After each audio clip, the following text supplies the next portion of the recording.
This is the richest, most powerful country in the history of the world. But for almost 100 years after Europeans found it, nobody wanted this land. They thought it was useless. Whole empires sailed right past it.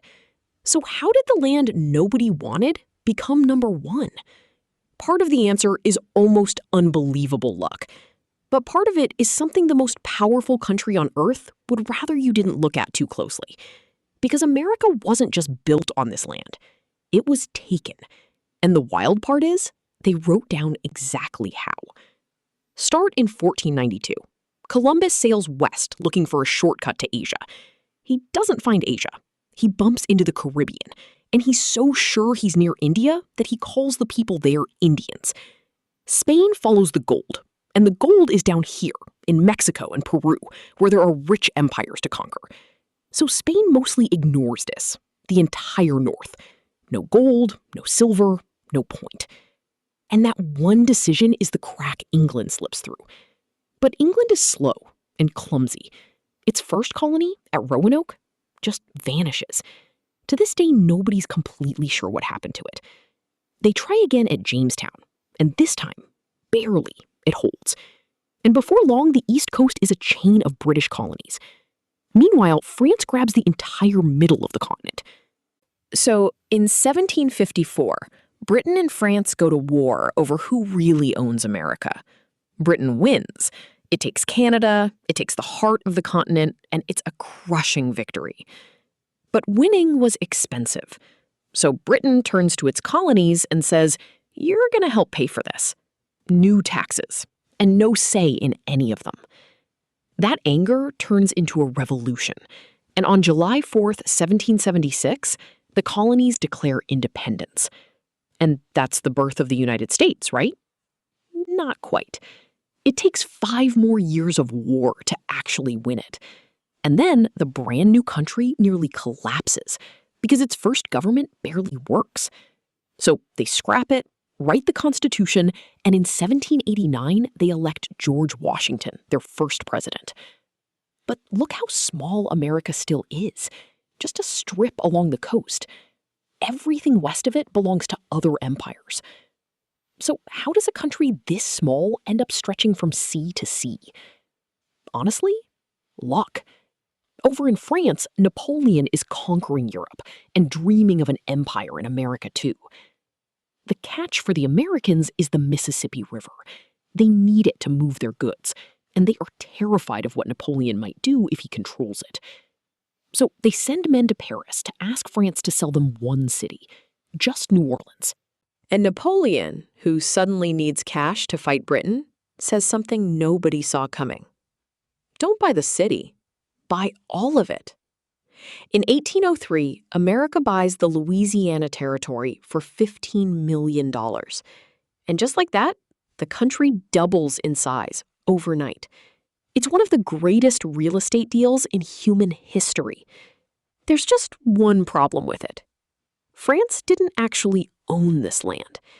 What America really bought was France's promise to stop competing for it. Because this land was already home.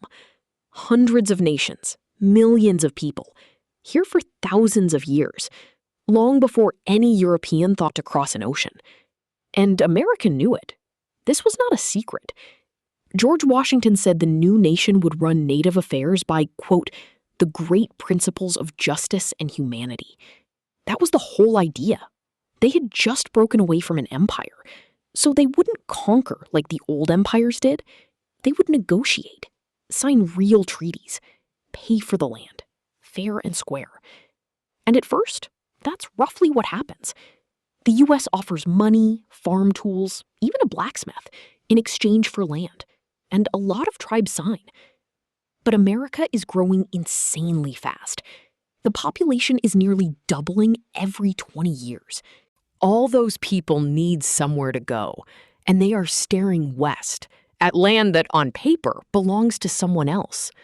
So when tribes start saying, no, this is our home, we are not selling, that is the exact moment all those noble ideals start to dissolve. America said it would do empire differently. Now we find out if that was ever true. Here's what differently actually looked like. When tribes near the Great Lakes refused to sell, the U.S. took them to war. It lost twice, then won, and took almost all of present-day Ohio. When the Seminole refused to leave Florida, the Army came in and drove the survivors into the swamps. And when war was too much trouble, they got creative. They'd get a tribal leader drunk and slide a treaty under his hand. They'd appoint some random person chief, then have him sign away land for an entire nation. They signed a real peace treaty with the Sioux and Arapaho, one that acknowledged their land. Then gold was found on it. So the U.S. redrew the lines and built roads straight through. Treaty over. But here is what made America different from every empire before it. They kept signing the papers. Every broken promise came with fresh official paperwork that made the whole thing feel legal. Justice on paper. Conquest in practice. And one nation decided to beat them at their own game. The Cherokee did everything America said you were supposed to do. They farmed. They wore European clothes. They wrote their own constitution. So when Georgia tried to grab their land, the Cherokee didn't pick up rifles. They hired lawyers. They took it all the way to the Supreme Court. And in 1832, in a case called Worcester v. Georgia, they won. The highest court in the country ruled that Georgia had no power over their land. There was just one man in the way. The president, Andrew Jackson.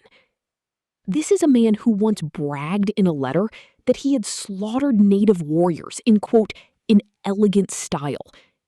Legend says he laughed off the ruling with a line. John Marshall has made his decision, now let him enforce it. He almost certainly never said those exact words. But it didn't matter, because that's precisely what he did. He refused to enforce it. He'd already pushed a law through Congress 2 years earlier, the Indian Removal Act. Taxpayer money to clear entire nations off their land.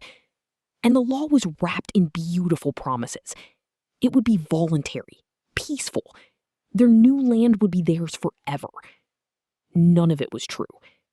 Between 1831 and 1838, nearly every member of 5 entire nations was forced off their homeland. Around 100,000 people, made to walk more than 1,000 miles on foot through winter toward a box on a map they had never seen. The Cherokee called it the trail where we cried. We call it the Trail of Tears. Of the roughly 16,000 Cherokee forced to march, thousands died along the way. And the moment that land was empty, cotton farmers and slavery moved right in, and the economy boomed. Over the next century, the U.S. signed around 368 treaties with Native nations, and broke essentially every one. Here's the part I can't get out of my head. America didn't hide any of this. It wrote it all down. The treaties, the payments, the maps, the receipts. A paper trail of a country trying to convince itself it was being fair. All that paperwork was supposed to be the proof of America's humanity. Instead, it became the evidence against it. And a century later, someone was taking notes. Hitler studied how the United States had cleared a continent and said his empire's Mississippi would be the Volga. He didn't see a warning. He saw a model. So yeah, this is the richest, most powerful country in the history of the world. It was built on the land nobody wanted, and on the best documented taking in history. The proof is still sitting in an archive, right next to a declaration that promised liberty for all. There's a part 2 to this. What happened to those nations once they reached that box on the map? And the one legal fight that almost built a completely different country. Subscribe, and I'll take you there.